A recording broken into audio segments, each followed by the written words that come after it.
हमको बहुत खुशी हो रही है। ये पुरस्कार जो है हमें नहीं मिला है, हमारी विलुप्त होती जो कला है उसको मिला है। ये बहुत प्रसन्नता है। क्या संघर्ष रहा है आपके जीवन में? जीवन बहुत संघर्ष रहा, इसके पीछे बहुत लड़ना पड़ा। नौकरी भी छोड़ी हमने बीच में, बैंक में नौकरी करता था। 98 मैंने छोड़ दी क्योंकि समय नहीं मिलता था इसके लिए, तो फिर मैंने रिजाइन दिया और फिर अब तो लगातार काम करते रहे। ये कौन सी कला है जो विशेष? ये अखाड़ा कहते हैं, अखाड़ा बार समाट युद्ध शैली, लाठी तलवार भाला त्रिशूल कटार इत्यादि की युद्ध शैली है जो एक आदमी की युद्ध शैली सिखाई जाती है। इससे हमारा शारीरिक व्यायाम भी होता है और बचाव पक्ष भी बहुत ज्यादा होता है, तो लड़कियों को ज्यादा सीखना चाहिए। हमारे बहुत से लोग फोन कर रहे हैं कि आपको पद्म भूषण मिल गया, पद्म सम्मान मिल गया। मैंने कोई टीवी देखा नहीं, कोई रेडियो सुना नहीं, पर अनेक लोग मुझे बधाई दे रहे हैं। तो मैं भी आदरणीय प्रधानमंत्री मोदी जी को, श्रद्धेय राष्ट्रपति जी को अपनी ओर से धन्यवाद देता हूं कि उन्होंने एक सामान्य कार्यकर्ता को पद्म अवार्ड देने का निर्णय किया। और ये अवार्ड, ये पद्म भूषण मुझे नहीं लगता कि मुझे मिला। इस वास्तव में जिन हजारों लाखों कार्यकर्ताओं ने काम को आगे बढ़ाने के लिए, हमारे जो राष्ट्र के लिए जगत गुरु बनाने का जो संकल्प है, उस सब में जिन सब लोगों ने सहयोग दिया, वास्तव में ये उनका सम्मान है और मैं इसके लिए प्रधानमंत्री को धन्यवाद देता हूं। और मुझे लगता है कि आप हमारे कार्यकर्ता और भी निस्वार्थ भाव से समाज का काम करेंगे तो ये देश निश्चित रूप से जगत गुरु बनेगा।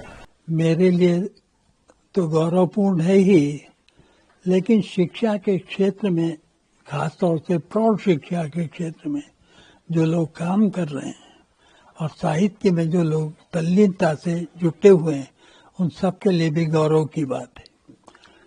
जहां तक साहित्य का सवाल है तो मेरी भूमिका मुख्य रूप से समीक्षाओं पर आधारित है और स्वतंत्र रूप से भी मैंने कुछ लिखा है। उनमें शब्द का विचार पक्ष सबसे महत्वपूर्ण पुस्तक है। दूसरी पुस्तक जो मैंने लिखी है, संस्कृति, समाज और साहित्य, ये भी काफी लोकप्रिय हुई और काफी तेजी से हिंदी ग्रंथ अकादमी द्वारा वितरित की गई है आदिवासी क्षेत्रों में। मेरे को भारत सरकार की तरफ से पद्मश्री के सम्मान में नवाजा गया है। ये मेरे लिए खुशी की बात है, लेकिन इस खुशी के पीछे जो 40 साल का पीड़ा भी है, वो पीड़ा आज आनंद में परिवर्तित हो गया है। क्योंकि बने हुए रास्ता में सब चलते हैं, लेकिन एक रास्ता बनाना सबसे बड़ी बात होता है। हमारे देश में 12% आदिवासी रहते हैं और आदिवासी, करोड़ों आदिवासी बच्चे ऐसे हैं जिनकी भाषा स्कूल में यूज नहीं होता और बच्चों को राज्य की 24 भाषा में पढ़ाया जाता है। और उसी 24 भाषा में जब पढ़ाया जाता है तो हमारे देश में 19,000 भाषा है और वो भाषा टीचर की भाषा या किताब की भाषा नहीं है। अगर कल्पना करिए कि अगर बच्चों को अपनी मातृभाषा में सीखने को नहीं दिया जाए और उनके नहीं समझने की भाषा में उसको सिखाया जाए, कैसे सीख पाएगा। तो उसी के ऊपर मैं जब आश्रम स्कूल में पढ़ रहा था बचपना में, बोर्डन हाई स्कूल में, वहां मेरे को लगा कि ये आदिवासी बच्चों के प्रति बहुत अन्याय होता है, क्योंकि बच्चों को सीखने सिखाने के बारे में जो मातृभाषा नहीं देना एक अन्याय है। तो ये बच्चों के अधिकार के बाहर की बात है। भारत की संविधान कहता है, शिक्षा नीति कहता है कि बच्चों को सिखाना चाहिए अपनी मातृभाषा में। तो मैं 92 में जब उड़ीसा सरकार को आया, सेक्रेटेरिएट और डायरेक्टरेट को एक पदस्थ ऑफिसर बनके, मैं कहा कि मैं इसके ऊपर काम करूंगा। उन लोग बोले ना, नहीं वो नहीं होगा। मैं बोला इसके ऊपर ही काम करना मेरा इच्छा है, क्योंकि भारत में, उड़ीसा में 25% आदिवासी बच्चे हैं और 17 लाख ऐसे बच्चे हैं जो कि उड़िया नहीं समझते हैं। उसी को लेकर मैंने छेड़ा तो उसको मुख्यमंत्री ने माना और मुख्यमंत्री बोला उसको उसी काम ही करना चाहिए। बिजू पटनायक थे और उसी से एक आदेश दिया, उसी आदेश के बल पर मैं 20 साल तक उसी काम करता रहा। बहुत खुश हूँ कि मेरा नाम भी ऐसे लोगों में शामिल हो गया जिन्होंने वाकई तौर पर ज़िंदगी के मुख्तलिफ शोबों में कुछ नुमायाँ कारनामा अंजाम दिया है। तो उन लोगों में मेरा नाम आना मेरे लिए इससे बढ़कर कोई खुशी की बात नहीं हो। इससे पहले भी मुझे कई अवार्ड्स और इनामात मिले हैं, लेकिन ये जो एज़ाज़ है पद्म श्री, ये बहुत कम लोगों को मिलता है और ज़िंदगी के मुख्तलिफ़ शोबों में नुमायाँ कारकर्दगी दिखाने वालों को ही मिलता है। आज सुबह सवेरे मुझे ये ख़बर मिली तो बहुत खुश हुआ कि आज भी कुछ लोगों का काम सराहा जाता है, जाना जाता है।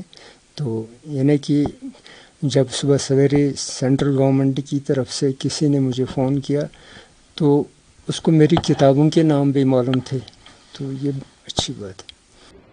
बिल्कुल बहुत प्रसन्नता हुई। आज मां नर्मदा जी की जयंती है और ये शुभ समाचार आप लोगों के माध्यम से प्राप्त हुआ। मैं उस समय मां नर्मदा जी की सेवा में ही हमारे जन अभियान परिषद के नेटवर्क के माध्यम से हम लोग बावरी घाट पर काम कर रहे थे, स्वच्छता कर रहे थे और उस समय यह समाचार मिला। देश के प्रधानमंत्री आदरणीय नरेंद्र मोदी जी, भारत सरकार के माध्यम से जो पुरस्कार प्राप्त हुआ है, घोषणा हुई है, मैं उसके लिए सुनकर के बहुत अभिभूत हूं और मैं धन्यवाद देता हूं कि बैतूल जिले के जनजाति समाज, आदिवासी समाज के लिए उनको साथ लेकर के हम जो काम कर रहे थे, सरकार ने उसको संज्ञान में लेकर के और हमको पुरस्कृत करने की घोषणा की है। मैं तो ऐसा मानता हूं कि हमें पद्मश्री रोज मिलता है, लेकिन आज भारत सरकार ने एक अवार्ड दे के जो सराहना की है और उससे बहुत खुशी मिलती है, क्योंकि जब भी जो जिसके ऑर्गन्स खराब होते हैं और उनको जब भी हमारे डोनेशन से, ऑर्गन डोनेशन से नया जीवन मिलता है, तभी उनके और उनके परिवार के चेहरे के ऊपर जो खुशहाली आती है वो बहुत बड़ा अवार्ड होता है। आप सोचो, किसी के दोनों हाथ नहीं है और उसको हार्ट डोनेशंस के नया जीवन मिलता है। किसी की किडनी खराब है, लीवर खराब है, जिसका हृदय खराब है और उनको नया जीवन मिलता है। किसी के फेफड़े की तकलीफ है और उनको नया जीवन मिलता है, तभी बहुत खुशी होती है। लेकिन आज भारत सरकार ने जो अवार्ड दिया है और ये जो एक्टिविटी हमारे 20 साल से जो चल रही थी उसके ऊपर एक मोहर लगी है, एक हमें प्रोत्साहित किया है, उसके लिए मैं भारत सरकार का माननीय वड़ा प्रधान नरेंद्र भाई, माननीय गृह मंत्री अमित भाई शाह और हमारे गुजरात के मुख्यमंत्री श्री भूपेंद्र भाई पटेल, उप मुख्यमंत्री श्री हर्ष भाई संघवी का बहुत ही आभारी होगा। हमसे जुड़े रहने के लिए हमारे YouTube चैनल को सब्सक्राइब करें और नई वीडियो की नोटिफिकेशन के लिए बेल आइकॉन को दबाएं।